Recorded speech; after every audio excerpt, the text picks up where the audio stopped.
Hello, and welcome to the review of the Cyborg V7 gaming keyboard.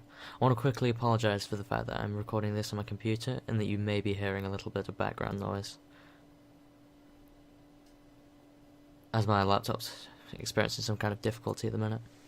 The first thing you'll notice if you've looked at this keyboard for more than 2 seconds is its steel-capped keys, which are applied to the WSD keys, the arrow keys, and the spacebar.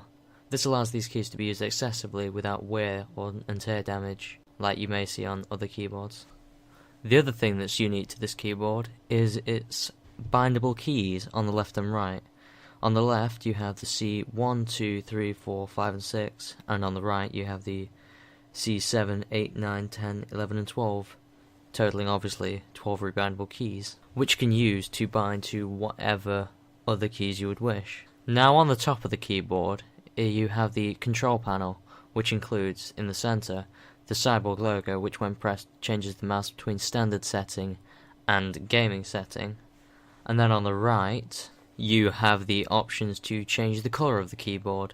In the center you can see a little diagram of the keyboard when pressing the different buttons on it, changes which section you're going to change the color of, and then you can change the color of the said section. And then there's a button above the color button, which changes the intensity of the light for that section.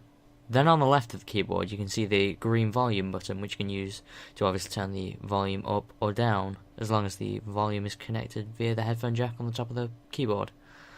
Next to that is, on the left, is the button to turn the LEDs on and off. To the right of all this is the standard pause, unpause, mute, fast forward, rewind buttons, which I don't really find very useful. Right, now let's move on to price. So how much are you looking to pay for this keyboard? Well, you're looking to pay around about £50 from Amazon, and about the same from anywhere else, really.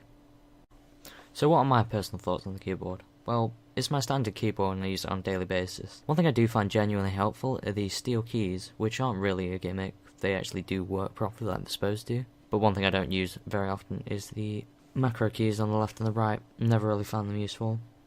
But anyway, moving on. But I would strongly recommend you get this keyboard. I mean, I found it fantastic, and I can imagine you would too. If you're wanting a really good keyboard for about 50 quid, I think it's a fantastic price. Alright, that'll do it for this review. Thank you for watching. If you liked it, then like it, or better yet, subscribe. Or don't, I'm not that fussed really. Make sure you watch the next one. Cheers.